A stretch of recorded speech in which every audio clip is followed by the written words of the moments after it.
शुचिं भजन्ते ये सन्तः कतिचिदरुणामेव भवतीं विरिञ्चि प्रेयस्या तरुणतरशृङ्गारलहरी गभीराभिर्वाग्भीर्विदति सदाम्रं जनममे.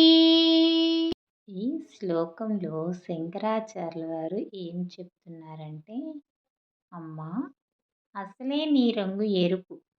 ఆ ప్రకాశవంతమైన అరుణకాంతులతో ప్రజ్వలిస్తున్న నిన్ను ఎవరైతే మానసికంగా వీక్షిస్తారో వారు నీ కటాక్షముచే అద్భుతమైన వాక్కును పొంది ఆ వాక్ ప్రవాహముతో జనులను మంత్రముగ్ధులను చేసి ఆకట్టుకోగలుగుతారు తల్లి.